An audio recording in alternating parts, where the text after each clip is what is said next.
I'm not lying when I say I spent $1,500 on common cards I found in a Facebook group. Let's get into it, check it out, and see if I'm going to make some money. But before we do that, I got to announce tonight, 9 p.m. Eastern Standard Time, going live, Heritage Auctions weekly. Be there, be square. It's an awesome auction. Come check it out. Come hang out with the chat.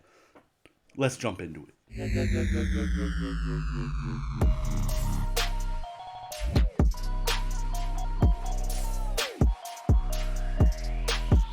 This collection I've purchased, I found, as I mentioned, on a Facebook group. Literally, somebody made a post, hey, I opened some boxes. These are like leftover commons, a couple rares, a couple super rares, and I'm looking just to sell them. I don't want them. I don't want to grade.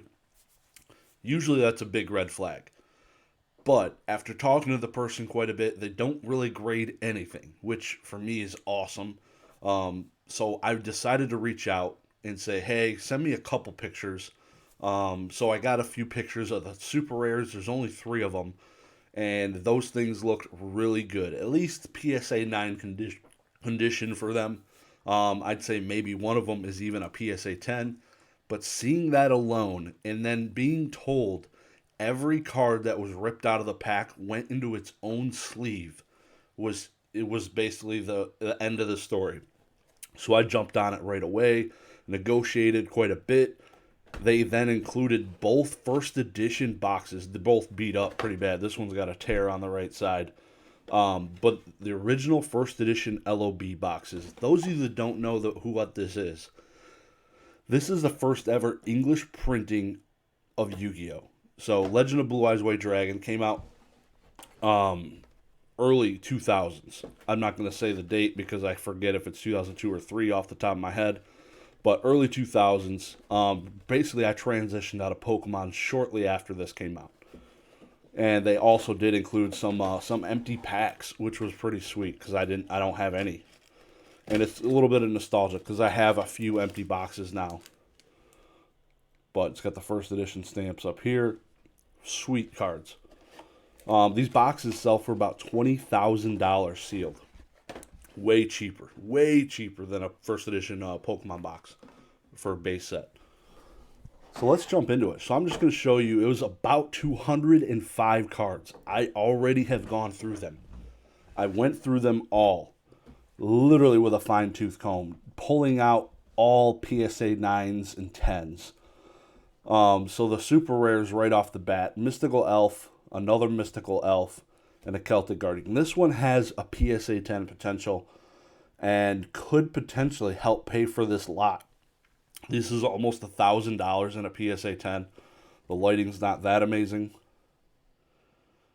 but this is a very OG card from the anime. The centering on this is pretty good. A little bit off left to right. I'd say it's still 60-40, but the thing is freaking mint. No scuffing, no scratches on the back. And the similar story can be said for these bad boys. I got all of these cards right here ready to go. And I would say all of these are like PSA 9 plus with a really good shot at a PSA 10. Most of them, I would say, is a slam dunk PSA 10. They're not first edition base Pokemon cards. They're not going to be hundreds and hundreds of dollars. A bunch of these, as I'll flip through them just to show you generally kind of what I have, these sell for rough right now, it's low. $50, some of them. This one itself is probably one of the most expensive commons because they errated the name essentially. So now it's not Trial of Hell, Trial of Nightmare, I believe it is. But basically, all of these are commons outside of the 3 super rares and 5 rares. Very, very cool. I have been working towards a PSA 9 set of this, and there's a lot of commons. So I've been picking them up slowly, and a PSA 9 of a lot of these sells for like $15. Literally the cost of grading. So some of them do sell for $30. Shorter print cards. I'd say the low end on a PSA 9 right now is probably $15. I know Z&G Emporium just did an auction, had some of these, I believe, and they seem to sell pretty low. So Lots of duplicates because these are being ripped from a pack, the Petite Dragon, Petite Angel. But absolutely, like, I wish I could have ever found like a first edition base set Pokemon lot like this to have just a bunch of clean commons. When I do grade these, I'm not going to be rushing to flip these. Maybe some of the higher end stuff just to recoup some of my money, but I don't plan to flip some of these commons. I think they're undervalued right now, especially where they're at. A lot of people don't set collect in Yu-Gi-Oh though, which is one of the big reasons these won't ever probably see the same prices as Pokemon. Go show you some of the rares here. So the rares in Yu-Gi-Oh have just the silver text in English. Metal Dragon.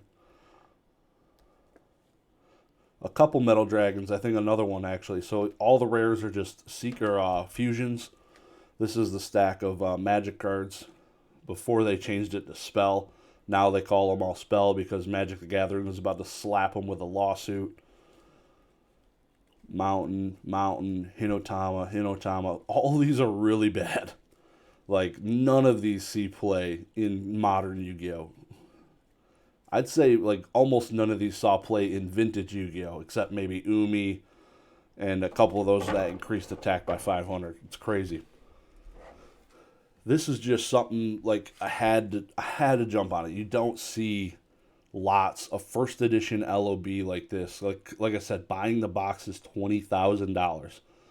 So to get 3 super rares, 5 rares, that's essentially like 8 packs plus a bunch of commons.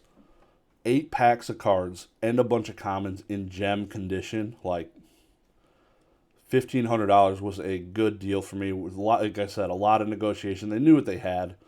They had TCG player pricing on every single one of these, and the original asking price was like $3,200. So there was a lot of negotiation and talking.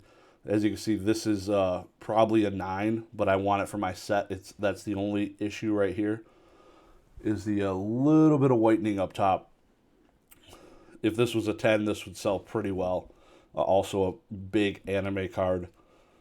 But yeah, this was a awesome item to add to the collection, and now I have another 200-ish cards to send in to PSA, which is not a great thing because I have a bunch already.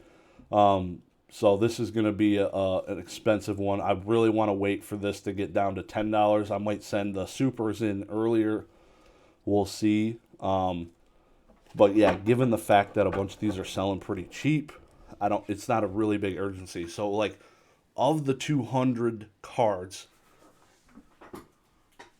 I'd say roughly 25 cards are not worth grading. So these are not 9s. These are sub 9s. So these will just go into either a binder collection, which I have not started. This would be a very good start to that, or probably just, I don't know, set it in my box and let it gain dust. It's probably what's going to happen. So Facebook groups still have awesome deals. Some of my bigger collections I've ever purchased have come from there. Yu-Gi-Oh! Now and Pokemon.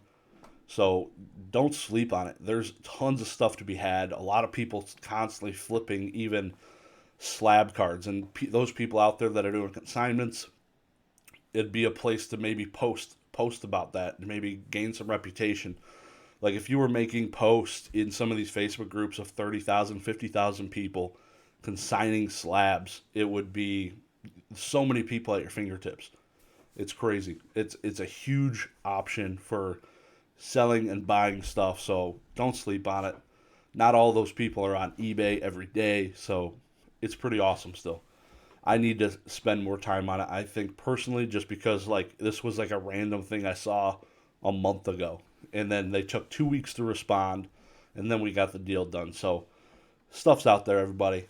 Hope you enjoyed looking at my collection. I will talk to you soon. Have a good one. Peace.